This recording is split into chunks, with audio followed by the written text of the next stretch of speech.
facing our fears, laughing through the chaos and drinking some beers. So here's to the laughs, the groans and the cheers, all the awkward moments, and we're still here. Cause in the end we're just doing our thing. It's our crazy life, oh, one more thing. Oh, one more thing. Oh! Hey everyone, I'm Rob. Welcome to Oh, and One More Thing. Hey, I'm Brian. We're back for another new season. Yes, we How was are. the holiday break? It was fantastic. Christmas was great. It was cold, but it was fun. Yeah? You? What'd you do for Christmas? I got the whole family together. We actually had to do it a little bit after Christmas because Nurse Nikki had to work Christmas holiday this year, so we had it on Saturday. Okay. So I got everybody together, open presents, had a good old time. Had a breakfast brunch. Well, that's nice. What'd you guys do? We just had our small family over. That's Nice. all. We did all the holiday stuff with the relatives earlier, so that's all done with and good. Fun. Yep. And so New Year's was quiet again. That's kind of how we like it. Kinda how We we don't like go it. out anymore. Yeah. Hey, did you notice our new intro? Yeah. That it's shorter? It's shorter. Yeah, because nobody wants to hear us talk anymore, so we just got rid of that. Well, come on. We're a talk show, Rob. I know, but Obviously, people want to hear us talk. Yeah, it was long. So, anyway. So before we get started on today's show, I want to acknowledge the fact that the last show we did for the holidays, we forgot to talk about Halloween. I know we did. That was horrible. I mean, are you kidding? I know. So we know Halloween's a big holiday for a lot of people. So we're going to dedicate an entire show to Halloween this coming October. So stay tuned. That's right. Okay, but for today, I am so excited. Who's we here? have a guest.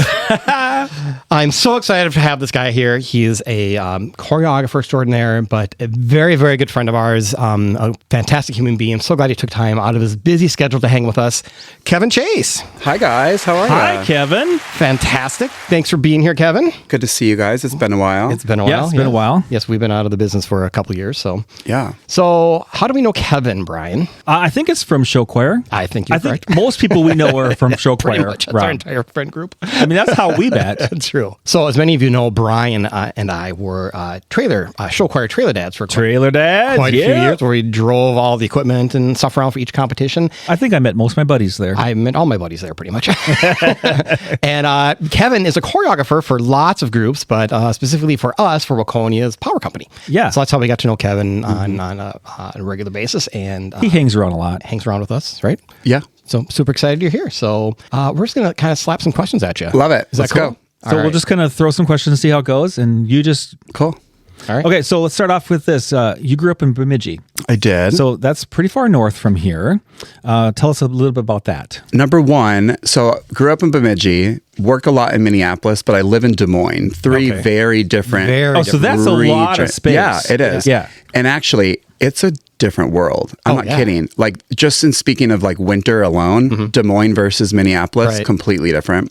Des Moines versus Bemidji, like... Oh, got to be night and day. If I recall, my mom or someone could check me on this, but I think the rule was if it was negative 32 or warmer, then the rule was you are standing at the bus stop. Right. Yeah. Right. No question. Yeah, You yeah. are waiting outside at the bus stop. Yep. Doesn't matter how long that driveway is. Right. If it was colder than negative 32, then you were allowed to wait in your house and the bus would stop for you. But you're still going to school. It's beyond, of course I They're not walk. closing school. No, not like now. I think Yeah. I think they close a lot more than they yeah. used to. Yeah. Probably when more it gets like precautions a and zero stuff. out there. They're closing schools. And I'm like, what? That's not when I was a kid. No, never. Yeah, I once actually, speaking of show choir, I was doing a rehearsal in Mississippi, and I'm in my hotel room, curtains closed, whatever, and I get a call from the director. We have to cancel rehearsal today because of the snow, and I'm going, snow? What snow? So I open up the window or the curtains of my hotel, and I look, and there's like a dusting. And I can see the green. I can Right. still see the green in the grass. Yeah. But it's, it's just different regions handle that stuff so differently. Yeah.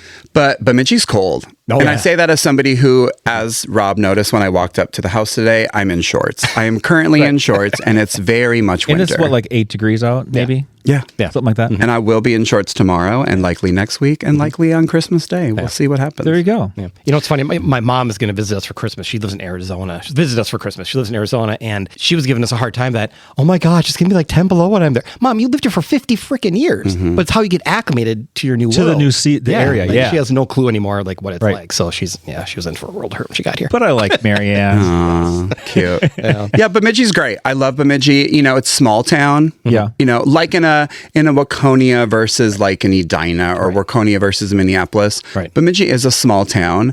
I think that comes with good things and bad things. You know, I think Bemidji is a growing and evolving city. And I am somebody who got a lot from the city of Bemidji, especially, you know, we'll get into it eventually, how I kind of got my show choir start. Okay. So I feel like a responsibility to give back to Bemidji in the way that Bemidji gave to me, in the way that it still is providing for me opportunities and whatnot. Right. Yeah, that's cool. Yeah. Yeah, so let's just jump right into that question. How did you get started in being a choreography director? It's pretty interesting. The short version of the story is, it was 2 years after I had graduated. Okay. And you know how alumni, you know, even like at Waconia and stuff, alumni will sometimes come back and watch a dress rehearsal or watch something. Yeah. And so I came back over MEA break. I was at Concordia College at the time in Moorhead, Minnesota. I came back over MEA break just to stop by and like see what they were doing. Right. Again, it's been 2 years since I've graduated, and see April James, the choreographer, who was my choreographer and still is a great friend of mine. I bop in and nobody's at the school. It's just Chris Fettig, the director, sitting in his office. And I went, hey, what's up? And he goes, oh my God, what are you doing here? And I was like, oh, I just came to say, hey. Well, April James had missed her flight. Oh. And that was back in the day, you guys. We learned the whole show. You know what a show is? Yeah. A whole show. In a Thursday, Friday, Saturday. Oh my God. Okay, that's a lot. So for people who don't know, that's a lot of information to pack in. For the kids, for the directors, for the choreographers, that's a lot of work. And it was like 9 a.m. to 9 p.m. all 3 days. So you're like tired. You're just beat. Choreo camps are so tired. So exhausting. So I come to Bemidji and he's like, April missed her flight. She's coming back into town a day late and we still have to get the show done. And now we've lost a day. Right. So he says, will you stay and learn the show with the kids and help them? And truly, my first impression was, no. Like I felt Why would you want to do that? Yeah, I felt like, what? Yeah. Like I'm so removed from show choir and I don't want to be that like nerdy alumni who just can't let it go. Right. We all know those people. Yeah. Sorry, it's true. Yeah. Then finally, I said, okay, sure. Like, okay, fine. I remember going to the Paul Bunyan Mall because I didn't have tennis shoes with me. I didn't have like any like athletic clothes. It just was normal Sure, you outfits, were coming whatever. for a visit, that's all. Absolutely. Yeah. So I do the weekend with the kids. I learn the choreo and I go back to Concordia. Everything's back to normal, whatever. Long story short, I was a vocal performance major in college. Okay. So I went to college to be a singer. I was going to ask you that. What did you go to college for? That's what I originally went for. And when I auditioned when I was at Bemidji High School, I auditioned for the Vocal Performance Scholarship at Concordia, which is a $10,000 scholarship. Sure. And I got that scholarship. Oh, wow. Congratulations. They made it very clear they were accepting me on my vocal merit and not my academic merit. That's a whole nother story. But so I go back to Concordia, doing my thing, I find out my vocal cord is paralyzed. Oh, no. And so I went to a specialist and we did with this whole long journey of life sucks. And basically the way that I found out was the doctor who I thought maybe needed some better guidance on how to be a supportive medical professional literally said this. Well, better pick a new major. That's how the information was delivered to me. And I was like devastated. Truly. I was like, oh my God, I want like blah, blah, blah, whatever. So Chris Fettig, the director of Vocomotive, Bemidji High School, reaches out to me. My mom did daycare for his kids. And he goes, hey, I hear you're having a hard time at college. Things aren't going the way you would prefer for them to be going. Come home, take classes at Bemidji State, and be my assistant director. So I was an assistant director before I was really a choreographer. Okay.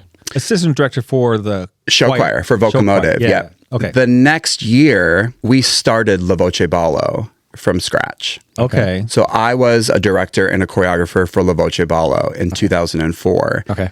Then all of a sudden, I'm choreographing the middle schools, 2 show choirs at Bemidji Middle School. Then I'm all of a sudden the director and the choreographer of the theater program doing the musicals. Okay. And it just kind of turned into this thing. And then the next thing I know, Aaron Olson, director of Waconia High School, as you guys know, reaches out and asks me to choreograph for The Current, 2008. So Waconia the Current is the first show choir that I've ever choreographed outside of Bemidji. And the current it was Waconia's JV team. Yep. And how did Aaron get to know you then to make that call? So Aaron and I first met each other through the scene of just competitions and directors mingle and chat and whatever. All right. So we had met each other through there, but Aaron just told the story to Power Company actually. Bemidji and Power Company, or Bemidji and Waconia used to get together and do like an exchange show. Okay. Where like we would come to Waconia on the way to a competition. Right. We would stop, do our show for them. They would do their show for us, and we would just have this like fun exchange. 1 year So we sharing did, of ideas, kind of an idea. but also just like giving the kids opportunity to perform their show one more time for an audience. Right. A little practice session. Yeah, a little, kind of get the nerves out a little bit, whatever. And I remember once after Bemidji performed for Waconia, Aaron walked up on stage and talked about me to both Waconia and Bemidji and said he had never seen Bemidji so clean and so put together and like, whoa, Kevin is doing a great job in his new role with Bemidji. Right. And then the next thing I know, I'm choreographing the Current. That's cool. Yeah. That's cool. Yeah. So, a lot of what I have shared in the past about my appreciation, my gratitude, my history of show choir for sure was born in Bemidji. But also, like, Waconia has a big piece of that show choir at heart and love for me, Yeah. And so how many groups are you doing now, bring forward to today? I think this year I'm doing 23, which is down from 25. I was stuck at, not stuck, that's the wrong word. I just couldn't get rid of them. Right. I was at 25 for quite a few years. 27 happened once. And I was like, too much. How can you sustain that? To be honest, I don't know that you can. Right. That's a lot for one person to travel around and do all those different shows. Yeah. And I'm finding the longer I do this, the longer I understand it's actually not just about the choreography of it all either. Right.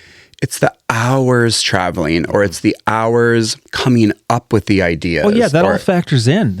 Other than just the show itself and helping the kids create the show, it's all that time up front. And it's a lot of time. Yeah. And you guys know this too, as trailer dads, working on lighting or hauling and organizing. These shows happen because a lot of people put a lot of effort and time into them, but they don't happen without people like you guys or the parents and the volunteers. I mean, it's a lot. It's a lot for sure. So, was there any other significant jobs in your history that helped you in this current profession that kind of drove you that direction? Or did it really kind of stumbled upon it the way it sounds? It pretty much was a stumble. The jobs that I had before choreography and show choir, I was a manager of a hotel in Bemidji. And then I also was a server and a bartender and a manager, key manager they called them, at Applebee's in Bemidji. So like I worked in food service most of my life as a server. My first job ever was being a dishwasher at a truck stop. Which is so not my vibe. But then I became a server at the truck stop, and I was the first male server they ever let serve the tables because it's a truck stop. It's a very unique, whatever. And I was by far one of the like most popular and successful servers. Yeah.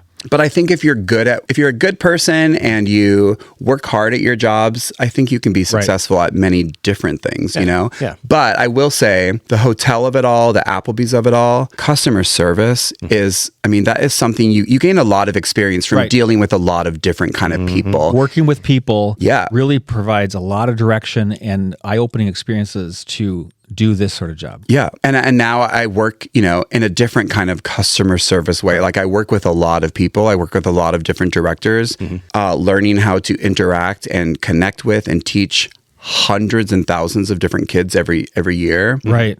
So I think the cool thing about the Applebee's job, and I probably took advantage of it a few times, but they were so amazing to me. Bemidji Applebee's, shout out. They were so amazing to me with my show choir schedule. If like anything had to change, I would call in and be like, hey, I'm really behind on something and I got to get some work done on this backdrop. Can someone cover? Like they were always so amazing and supportive. That's cool. And then they actually had reached out to my mom, the Applebee's in Bemidji. You remember back in the day when Applebee's had all the like stuff on the walls? Yeah. It's different now. now because, dust and health code violations, whatever. Yeah. They wanted to have a section of the Bemidji Applebee's wall dedicated to me. Oh, shut up. Which is really cool. That's cool. Really cool. Yeah. It really, and that's why it was a special relationship, and it's community and supporting the arts and all that. Yeah. But my mom, knowing me, reached out to me and told me about it. It was supposed to be a secret. And she's like, I know you. You need to know ahead You of time. need to be the one approving what pictures are going on the wall. Yeah. And so then I flipped it. And instead of just having like a chunk of a wall, it was almost like the space of this entire one side of this room. Really? And I made it all about the show choir program and all and about less about you. Absolutely. Yeah. Now, were there a few things about me? Sure, that's what they asked for, and I gave it to them, whatever. Yeah. But it was about all the show choir kids I got to work with and the musicals and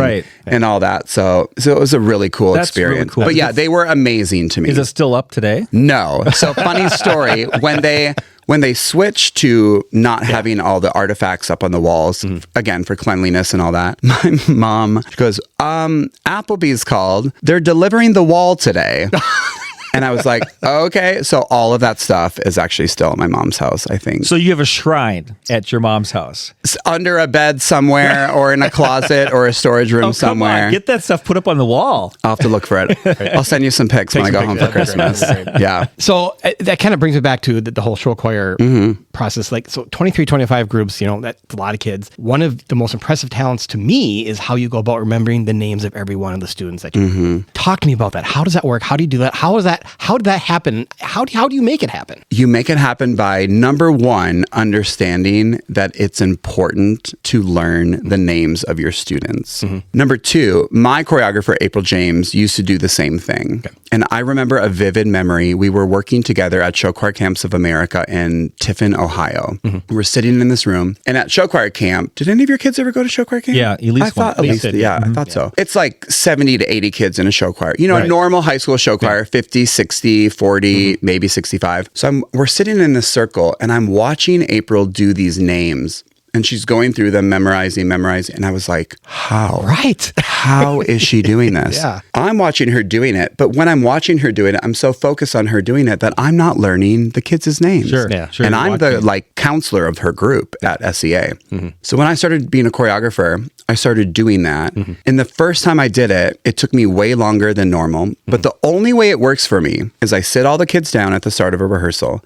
They tell me their name, first names only, guys. Right, okay. How can you remember if you both? start throwing in last names, too much information. Yeah. First names only, how many years you've been in this group, and then it's always a random fun fact. Like a couple weeks ago, one of our random fun facts with a group was like, what are you grateful for this month? Or what's your favorite food you're excited to eat at Thanksgiving? Right. Some silly kind of whatever. Right. Sometimes it'll pertain to the show. If I don't do all those things, somehow it doesn't go as well. Okay. So I think I need time. You're using word association and some fun fact that you'll remember to remember their name. Yes. Yeah. And at the end, so like, let's say it's your favorite candy. At the end of doing all of the names, I could also tell you probably 25% of not only your names, but also maybe what you said for your favorite candy. Right. But as we're going down the row, I'll do like 5 or 7 at a time. And then I go back and then I say the names out loud to the kids. And I say, okay, so-and-so, so-and-so, so-and-so. Are we good? Yep, cool. Next 7. And then I just keep building it. Right. What I'm doing is memorizing. Right. Yeah. Not only their face and their name, but I'm also memorizing the order. Yeah. If I memorize the order as we're working through it, then even if I stumble, like sometimes a kid will get up and like go to the bathroom in the middle of it. And I'm like, please, nice try. I know Justin was sitting right there and the kids are like, what? Yeah. Or they're like, sometimes the kids will like swap when they're trying to trick they're me. on to you now. Absolutely.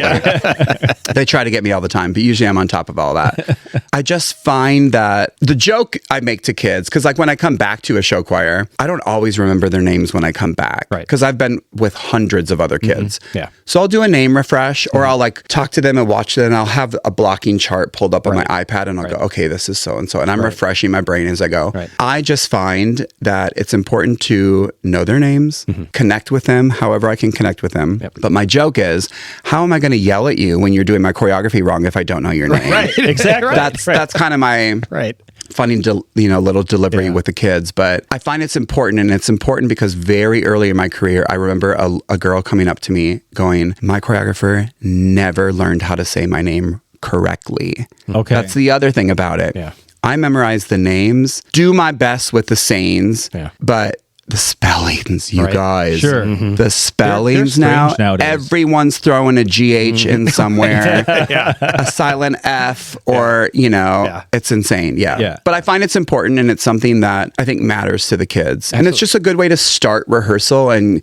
kind of get comfortable with each other. And Yeah. And I suppose behind the scenes too, it has to help a little bit that you do have a blocking chart and that you do, I mean, that helps also visualize it. But also imagine trying to do my job well as a choreographer whose job it is to put kids into spots wherever is best for the show for them to be. Right. And I don't know their names. Yeah. Right. That's so interesting too. It's like back when I was in high school in theater class and we'd go meet at the stage. I never realized this at the time until now I'm an adult, but the director had to learn who we were. Mm-hmm. And so he asked to play a game where say your name and say how you're feeling with the first letter of your first name. Okay, yeah. So it's alliteration. And so he would go through and we'd have to repeat everybody's name and their feeling all the way around. And like, that was how he was learning. Yeah. And I, at the time, would have no idea that was happening. Yeah, but also probably a great icebreaker for the kids. Yeah. And then like I bet some kids were like, I'm feeling sad. And it's like, oh, and then you're like, oh, I should like talk to that person in rehearsal. Or Right, 'cause I'm you had to feeling repeat it whatever. over and over, yeah.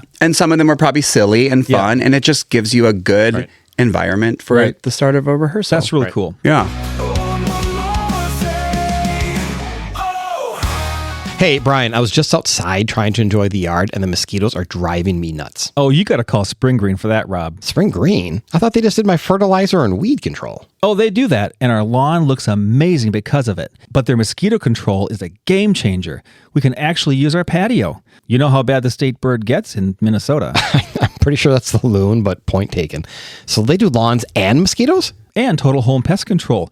My house is completely mouse-free. They even do liquid aerations and lawn insect control. Wow, I'm only using them for half of what I could be. You should fix that. Go to spring-green.com and get a personalized quote today. That's spring-green.com.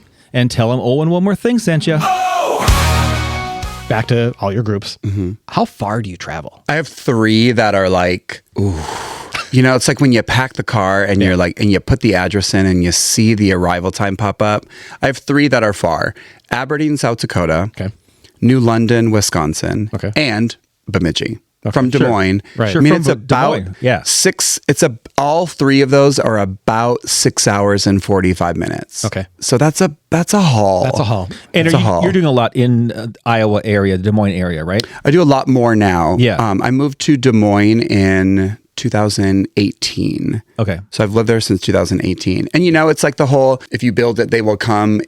Somehow when choreographers move to cities, they just start getting more work in that city. How could they not? Right. Yeah, but those are my 3. Okay. Those are far drives. Yeah, That's like that's a day. That's a haul. What's the farthest you've gone? Probably either Picayune, Mississippi. Okay. Very Wow. small city in Mississippi. Never even heard of it. Yep, loved that city actually. They were so sweet. Otherwise, I did I've choreographed like a show choir review show, and I've done Arizona All-State in Scottsdale, Phoenix area. Wow. Yeah. Okay. Yeah. So You that's didn't probably drive the to that furthest. one. Definitely not. No. Yeah. I have judged in Toronto. Oh. I don't know if they still do it, but they used to have a competition called, I think it was called Show Choir Canada or like Canada Nationals or something. And how weird of all times that I went, the one time I went and judged it, Totino Grace was there. Oh, really? You know what I mean? It was like, whoa, Minnesota. Yeah, it was crazy. But yeah, that's probably the furthest I've gone for anything show choir related. Yeah. What's harder, choreographing, doing choreography or judging? For sure, choreography. I can't even believe I paused to think about that. But there's just so much more prep time in the choreography of it all. Because like sometimes when, I'm going to a rehearsal from 3 to 9, let's say, I'm going to teach a song from 3 to 9. I've already spent probably about 5 hours prepping, coming up with the ideas, making the blocking charts, processing, having my game plan, having my lesson plan kind of ready.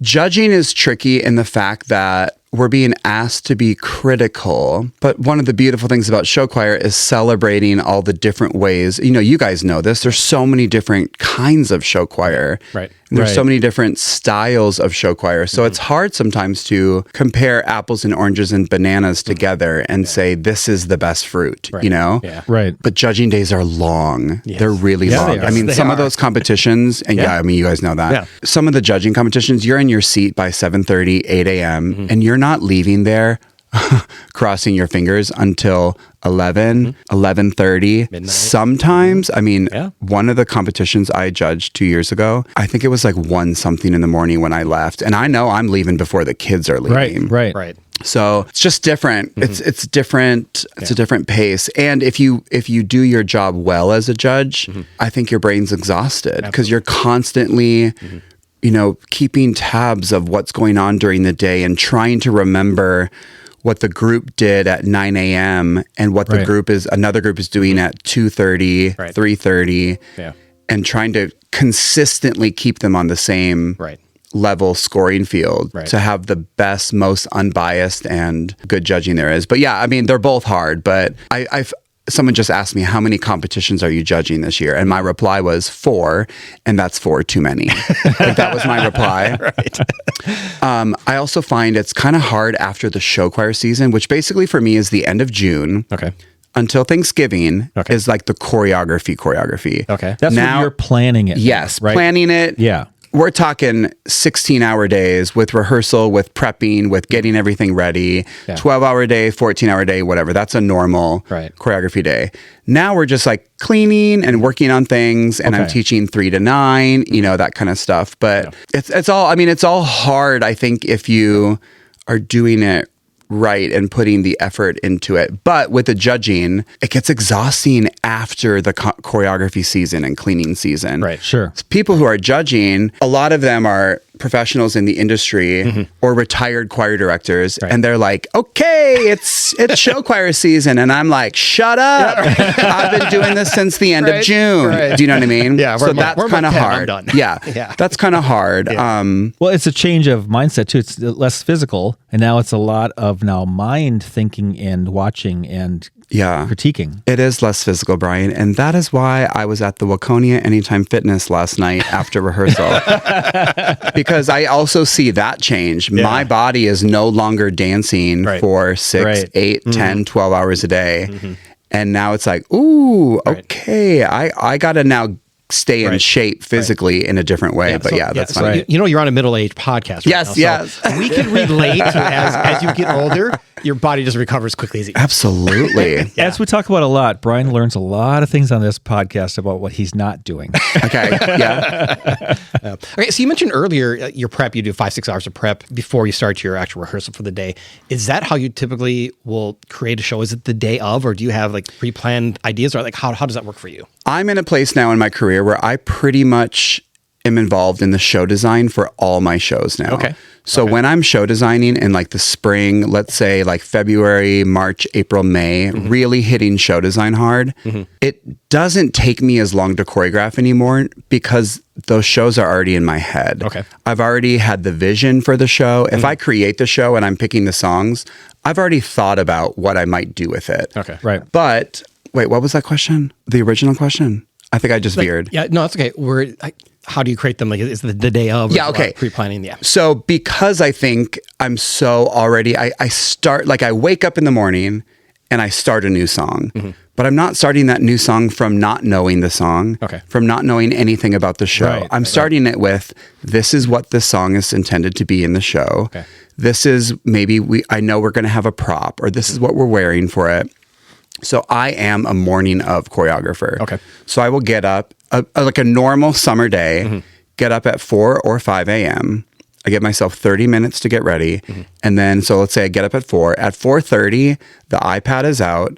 I've got my little mixed up Celsius drink, and I'm ready to go. And you're going. And then I'm choreographing and coming up with ideas and planning all the way probably until like 11.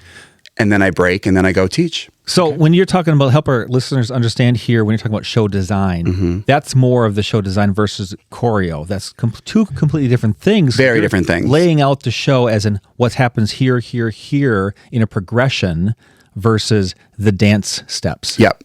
Okay. And the show design part of it is picking the theme, picking what the overall message might be of your show, Right. picking the songs, but I also then go through and I lay out how I want the music to be written. So when the sheet music comes to the kids, most of it has been laid out by me where I go, I want to do verse 1 and chorus 1 of this song, and then I want to cut to this other song, and like medleys and mashups, whatever. Sure. So that also gives me a step forward for when I'm going to start choreographing the song. And it's all in my Google Docs. Yeah. So I can go through my Google Docs and go, oh, that's right. This is where I wanted to do this idea or whatever. Yeah. So my daughter Elise was telling me about layering. So that you are doing that. You're layering when you want that song and how does that going to mesh together, and the tempo changes here, et cetera, et cetera. That's cool. Yeah. And, some choreographers are involved in those things. Some directors take the reins on all of that. Right. And there are some people, one of them is one of my best friends, Adam Peters, who has worked with Waconia before. Now people are show designing and going, hey, I've got this great show. Let me pitch it to you for a group. Let's figure out what group it would be best for. Or, it's almost like there's like show design teams now, which I think is cool because, the more help you get, everything's better when people are collaborating and bringing new ideas to the table. But it's kind of cool that like there's this whole new wave with show choir of like freelance people paving their own path kind of right now. And then like becoming, doing show design and going and being a clinician and working with groups who also now are kind of judging and whatnot. But yeah, the choreography of it all, if I didn't do any of that other stuff, I would be waking up every morning going, okay, what's this song? Yeah. Or I would be looking at it the night before, and there are some things that I choreograph in advance, especially if I'm like working with an assistant like Alex Schultz, Waconia alum. Right. Well, he's more of a nighttime choreographer and I'm more of a morning choreographer. So finding that compromise if you're going to work together. Yeah. Sometimes we will make up more stuff at night, it just depends. Right. Yeah. So sometimes I suppose a song probably dictates some of the dance moves. Absolutely. Yeah. Song, show, style. I have they fall together. Like Milton, Wisconsin, where you guys have been before. They're doing Toy Story this year. Oh, fun. I already know what vibe I'm going to go with because it's Toy Story. Right. We're going to be come to life toys. There are certain looks that are going to be just the vibe. Right. Yeah. That'll be cool. That's cool. Yeah, I think it'll be fun. Yeah, I was going to ask you what you do in the off season, but you don't have an off season. You really don't. You really There must be a little bit of time. And and some people would hear this and go, well, that's your fault, Kevin Chase. Like that is your own doing. And you know what? To those people, I say, you are not wrong. Like that is my own doing. Yeah. But it's what's made my shows better. And it's what's made, I think, my career more successful than maybe it would have been. Right. Because I am an all-in, fully submerged choreographer in my shows. Yeah. I do have an off season. The judging part of it all, like I just was looking at my schedule. I think February, I have like maybe 1 rehearsal scheduled. Okay. And then it's like 2 weekends for competition. So like I do have off time. Yeah. But the show design does take a lot of time. These show choir is on a whole nother level. And it's just continued to grow and evolve. And it's like we're doing these production numbers and you go see some of these amazing show choirs and I would put some of those show choirs on a Broadway stage. Kennedy? Yeah, there are so many. There's so many great show choirs all over the country who are just killing it, but it takes a lot. It definitely takes a lot, yeah. So if it wasn't for show choir, and obviously you sort of fell into that genre and that choreography, what do you think you'd be doing? So interesting because the whole, like I said, the hotel and Applebee's of it all, what got me to move to Minneapolis, because I moved to Minneapolis in 2010 from Bemidji, and it was to pursue being a show choir choreographer. Like that was a move that I made. It was like a pack your bags, pack your dreams, get out on the road. Grandma, grandpa wiping away their tears because they're thinking their grandchild, who is like one of their own children, is going to be a starving artist and not be able to fend for themselves and whatever. But yeah, moving to Minneapolis just like started the whole catalyst of it all. Yeah. Would you do any show choir choreography for like theater, musical theater, that sort of thing? I'm going to answer this very honestly. I have before. You have? when I was at Bemidji, because I did the theater program, so Okay. I was the director and the choreographer. Sure. I've choreographed a couple musicals in the Des Moines area. The hard part about choreographing musicals is they don't really do like choreo camps. Right. If they did choreo camps, Right. I would be open to doing more musicals. But I do not want to go for 2 weeks and teach choreography from 3:30 to 5:30. Right. Yeah. Right. Every day after school for a Right. musical. Yeah. And I'm going to say this, it's not all about the money. We don't do all of our work for a paycheck. Right. I find that musical theater choreographers aren't compensated as well as show Sure. choir choreographers. Okay. Right. Yeah. Right. Yeah. But that might be the difference of, musical theater, it's a school activity. So there is a budget established for that, where show choirs are creating their own budgets and creating their Right. own paths. Right. Yeah. Right. Gotcha. So I was doing some sleuthing on your Facebook for a while. That's how I okay. found out some of these questions to ask you. But Bemidji did a show choir 30th anniversary school reunion, and it was on the Lakeland News. They reported the story. So how much did that mean to you? It's very interesting. It was equally stressful as it was amazing and beautiful. Yeah. And one of the really truly, like, the more I process it and watch it since then, really such a beautiful experience, because I'm working alongside my high school choreographer, who I worked with at Bemidji anyways. Right. And then you look up to her. Yeah, absolutely. Yeah. Him. Yeah. But yeah, Yeah, absolutely. yeah. And in walks all these alumni, some of them who were my students, like Okay. as a director and a choreographer. Yeah. And then this other batch who I was on stage with. Okay. That's what really got me. The people.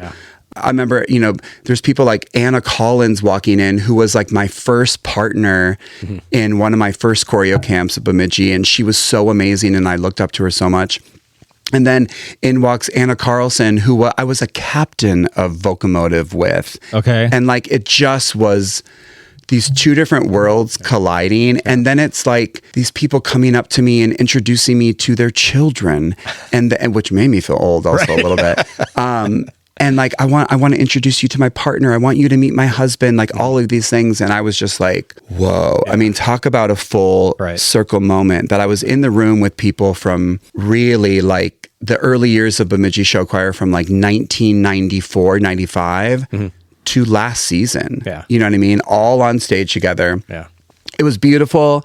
It was amazing. It was so much work. Yeah. It was so much work. And I think now that we've done it, the next one, I think it's hard. How do you just start reaching out and trying to collect information for hundreds and hundreds of people, you know? Right. I will say one person did sign up, and it was a little confusing on the form, but like, we're all seated, and it was like, I'm looking around the room, and I'm like, one of these things is not like the other.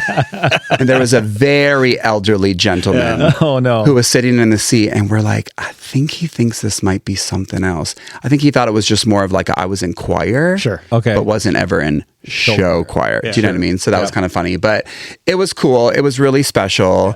My nieces and nephews got to watch me on stage for the first time, which I think is kind of cool. That's cool. Sure. Because they only see a certain side of me. Right. So it was cool that they got to see me in that role. Yeah. I had a lot of lovely family from Kansas who came up for it. And my mom and I hosted and provided like the social gathering afterwards. So after the concert, we still got to all get together and spend time together and talk. And it was absolutely a lot of work. It was a lot of stress, but like, aren't some of the most wonderful things that way? Right. You know, there's so much love and effort put into it. Yeah. And it was really special. It was a really special performance. Yeah. Cool. Yeah. So, some more Facebook stalking. Okay. I love it. Right. So you mentioned you want to go see Dolly Parton in Vegas.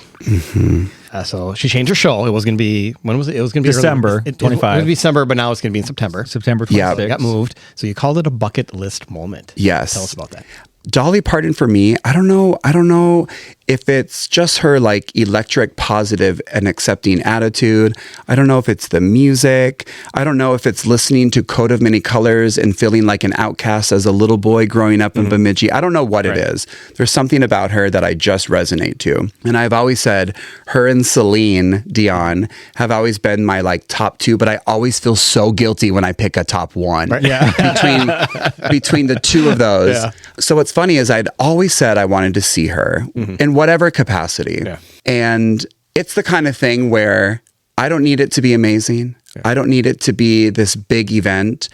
That woman could walk out on stage, grab her guitar and go, la, and walk off stage, and I would go, And you're good. encore, you know, but also really encore because I'd like to hear more than one note. Right. But I don't know.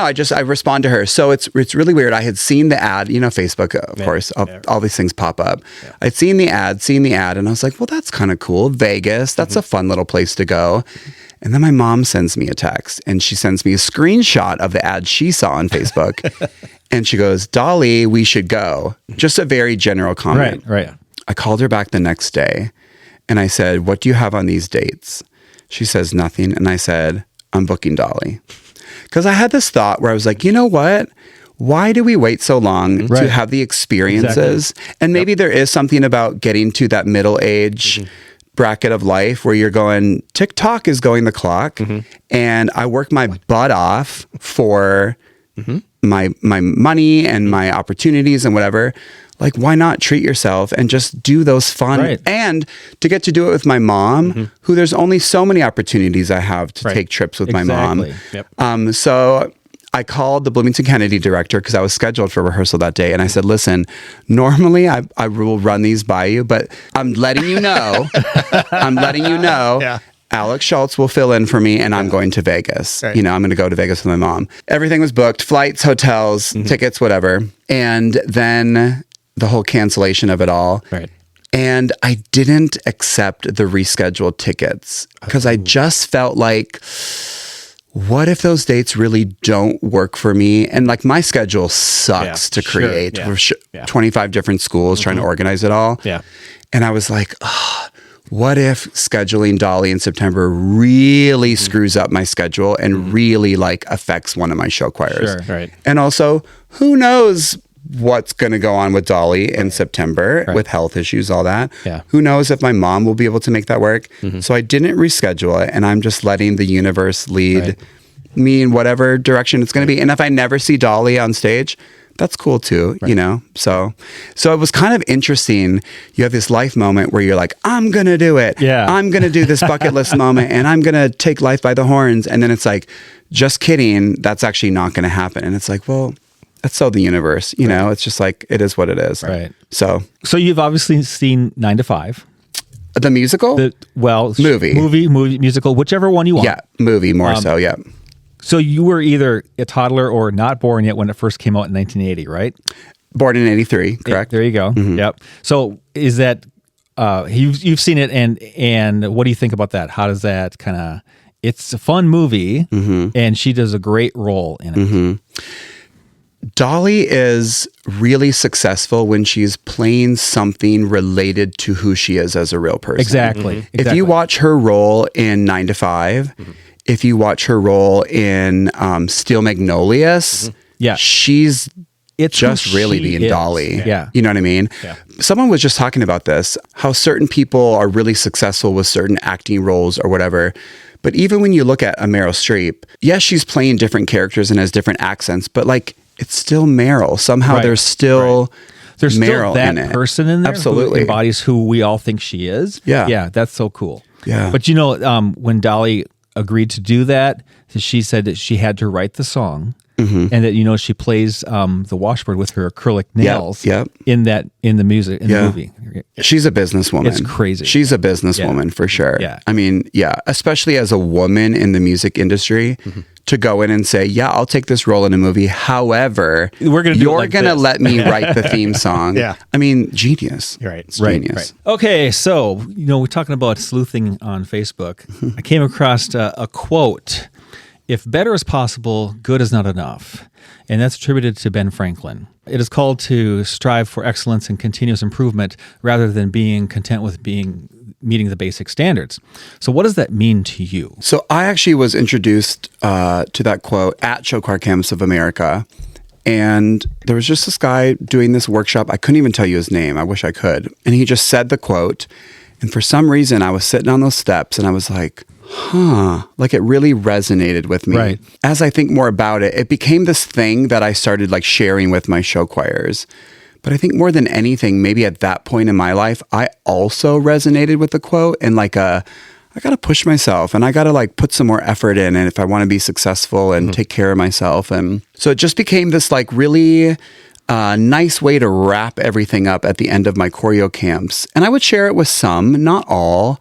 And then slowly throughout the years, it was Muscatine, Iowa, was the first time I ever got it printed on a bracelet. Sure. And I had a rehearsal with those kids and it was a little rough and they just needed like some extra love. Right. And so I left feeling like we did a really good job, but then I ordered these bracelets and I sent them to them in the mail. Okay.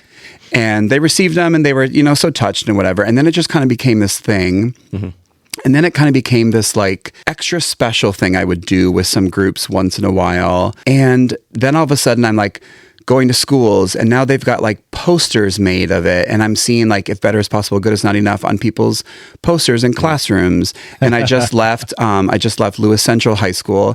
It's on the back of their rehearsal t-shirts, stuff like that. So it's a quote that I've shared a lot with my groups. Yeah.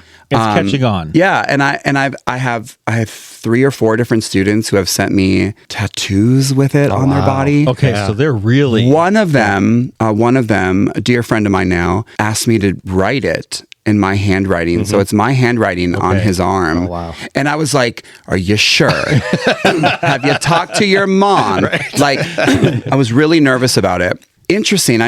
Knowing that this topic might come up in the podcast, because a lot of people do know me for that quote and sharing it with groups and whatever. And I have probably ordered thousands of those silicone bands at this point now. Right. Interestingly enough, I have chosen to not implement that quote into my seasons anymore. Okay. And part of me at first, it started becoming expected. Yeah. Kids were starting to we would end a choreo camp and they would go, what? We don't get bracelets this year? And I'm like, sometimes it was just supposed to be this fun, special thing once in a while. Right. It did become a quite regular thing with Waconia Power Company at Camp Courage when we started going to this resort. Yeah. Whoa, that's a strong word. But do you know what I mean? Yeah, Definitely not a resort. Not a resort. Wilderness, campground, Yes. whatever, cabins, whatever you want to call it. Right. And then it just became this fun thing that we started doing at this retreat, of it all. But then when kids started asking for it and making comments that they didn't get it, I was like, ooh, this is changing the whole intent behind it all from the beginning. Right. It kind of run its course by then. I think so too. Yeah. And there also came a point where I thought, the mental health of it all, we're in such a different place now than we were 10, 12 years ago, 15 years ago. And is it the right message for me to be standing in front of a kid saying, if better is possible, good is not enough. No matter what, you should always be better. Right. Fine line between, where is the line between pushing ourselves past our point of comfort zone to grow, to evolve, to get over negative situations in life, but also recognizing some days 75% is your 100, or some days our best looks different every day, So then I found myself, I was sharing the quote and still doing bracelets and then going, but also I want to say this. Also, be mindful of mental, and then it became this whole, I felt like I was having to give this post talk with it. Right. And then it just slowly, I never ordered any more bracelets. Yeah. And Waconia actually got my last batch of the original bracelets, the original fonts. And then also I tried this new company and it was something about after seeing the same font on a bracelet for 10 to 12 years, and then seeing this other font, I was like, ooh, this feels like a knockoff. It didn't feel like what it once felt like. It came from China. Yeah. Yeah. So I just very much, I've just slowly let it organically dissipate. Sure. I still think it's a great quote. I still think we can all benefit from pushing ourselves sometimes, and we all need that reminder. I still have a bracelet that has it on it at home, and I think it's still a great quote. I just don't use it as one of my things as much anymore. Okay. Yeah. So what you're saying, these things are collectible now. Yeah. Oh, so you got, see, there you go. eBay, sell it. Not eBay. I happen to know a good choreographer. Yeah. That's right. Yeah. I know a guy. I will say there are not many people in the country who are not students who have ever gotten one. I realize Yeah, that, yes. I know that you have. I called her Grandma Loudon, but remember Jan? Yes, absolutely. I know that I gave her one once at a rehearsal. Yeah, That's cool. cool. That's super cool. Yep. So, Kevin, you demonstrate a kind of do-good or good vibes attitude. Can you help us understand your life philosophy? This is interesting. This was the most interesting thing of looking through, if I can say behind the scenes. You sent me an email with some questions we might talk, or text Right. with some questions we might have a heads up on. Right. I added this one today. Okay. But as I was looking through your things, show choir, and then it became like positivity and kindness and inspiration and good vibes. And I was like, oh, it's kind of like cool to take a step back and get like people's perspective of you and like how you are viewed by quote unquote the world. Yeah. Well, okay, so you say that now. Yeah. And these questions sort of evolved because of my wife, Amy, Okay. who says your background and who you are as a person outside of choreography led me into these questions. Interesting. Yeah. That's how she sees you. We all see you that which way. is lovely. And honestly, I got emotional when I first read the questions. I talked to one of my best friends about this. And I was like, oh my God, I'm going on this podcast. They sent me some stuff, but like, whoa, it just kind of maybe reinforced the good that I maybe really try and attempt to do. I think there's this quote, hurt people. Do you know what I mean? Hurt people also really try to help and heal other people. Right. I am a product of a lot of crap from childhood, a lot of maybe not so great experiences growing up. And we all have our stories. Right. We all have our trauma or whatever. I've always just been such a sensitive soul to people hurting or people being left out or people being treated unkindly. I remember once in middle school, I'm sitting in the cafeteria. I'm an 8th grader and my sister was a 6th grader. We were in the same building for that one year. And I see one of her friends walk into the cafeteria with a tray. And it's like early school year just starts. And I'm watching her walk around looking for somebody to sit with. And I'm watching this poor kid. the worst experience. Yes. It's like the getting picked last in gym, or it's, this kid is walking around with her tray and I know her, but I don't know her well, but she is one of my sister's friends. And I just see her face and I see her body language. I'm an 8th grader. I went to the bathroom and I cried in lunch. I went to the bathroom and physically cried in the stall because I felt so bad for this girl. So I've always just felt the like pain of the world and the bull crap of it all and like just wanting people to be happy. But I think that comes from when you've lived a life of struggles or not being happy or being bullied or being picked on. Like, of course you don't want that for anybody else, Right. Right. So do I think positivity and good vibes and all that stuff is like really important to put out into the world? Yeah. Especially now. And, there's always going to be climates going on in our country and things going on. But like, I say this a lot, like my religion and my love and my philosophy and the way that I try to live my life is just rooted in love. Whatever that means for people. Love is being generous. Love is donating to organizations. Love is being there for somebody. Love is an Instagram post in the morning. And sometimes even for me, I'm like, ugh, I get to a point where I'm like, now I'm just searching for an Instagram post to post because that's what I do sometimes. I'll post positive messages. Right. But then you have a random person who reaches out and like sends you a message going, thank you so much. I really needed to hear that helped me today. today, Yeah. So I don't know. It's interesting because I think a lot of my students in show choir would say, Kevin's really hard on us.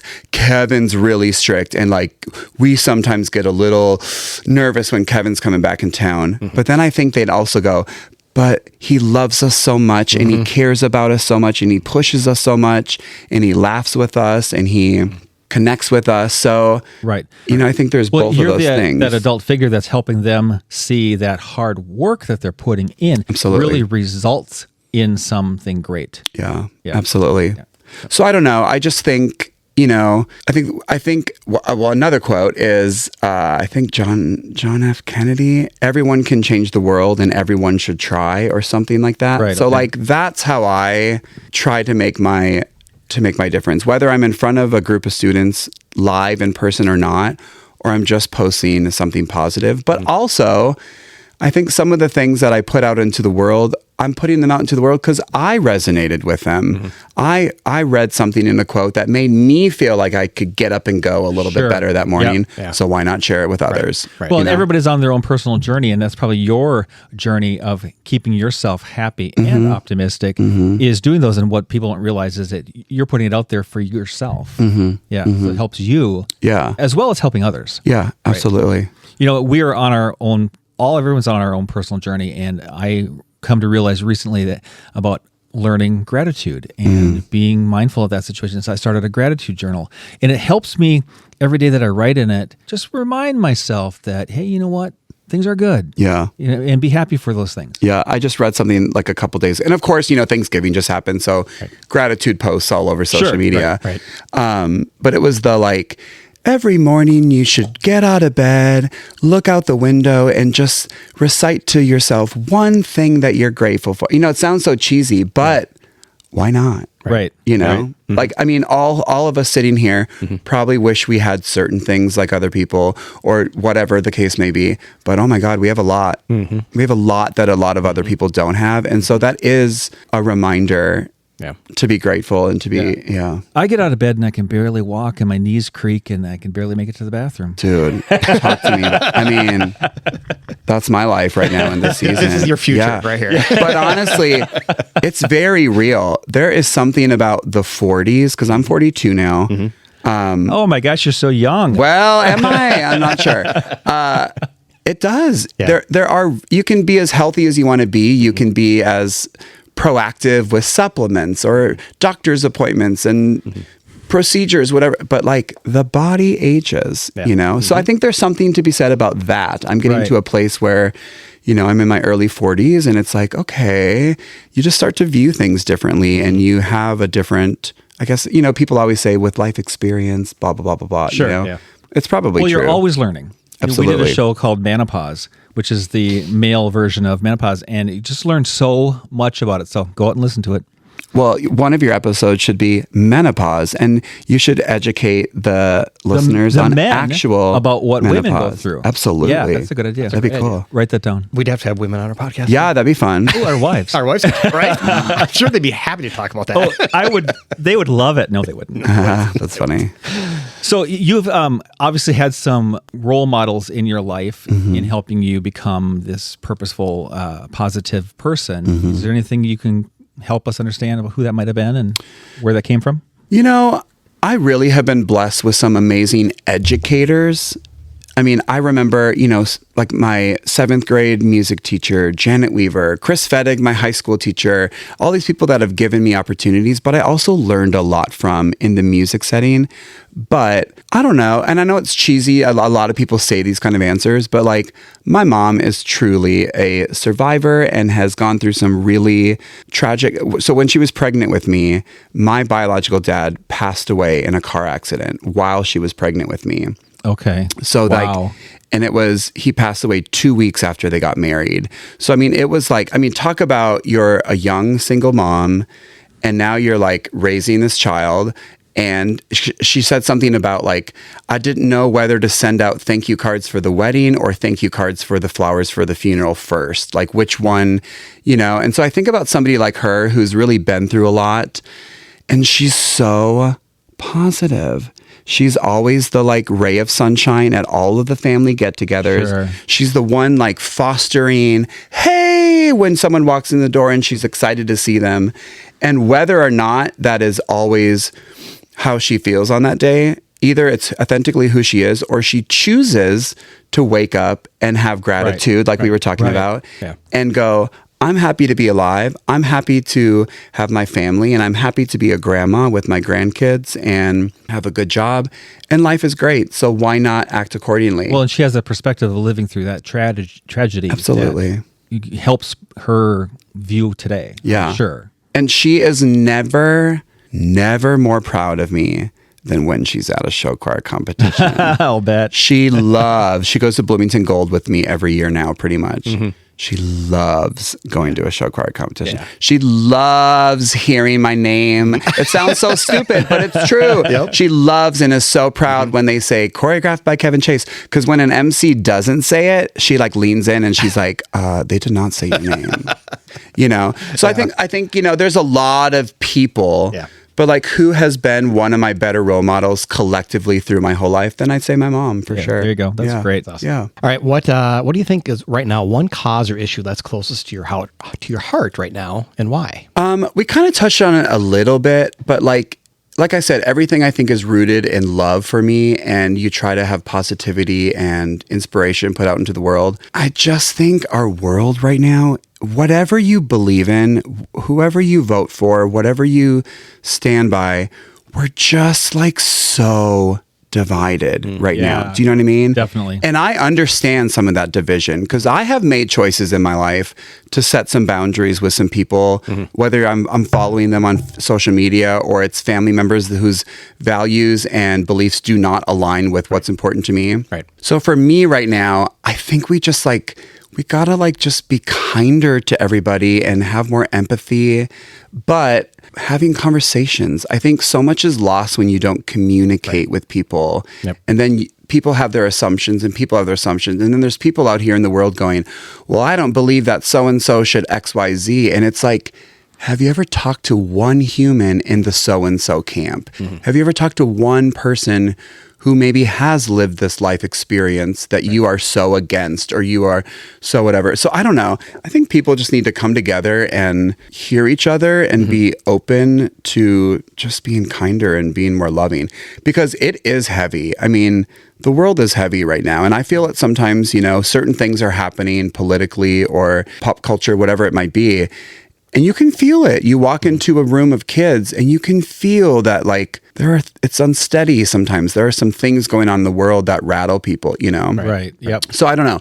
Sometimes I'm like, we're going to get through this all. And and then sometimes I'm like, hope we get through this all, you know? But then I guess, you know, with love also comes hope. I think hope is a good thing. And so I just hope we all move forward. Right. And come together. And, you know, I think humanity is so interesting because it's these big life events that bring people together, whether it's a death or whether it's a school shooting or whether it's some tragic thing that happens in a city. And now we're GoFunding and the community's rallying together. That's when humanity is so beautiful. And we lose all of that when all these other things kind of get mixed up into Absolutely. Right. Kevin, thank you very much for being here. You've talked a lot. So I'm going to talk for a little bit. Cool. I'm going to talk about...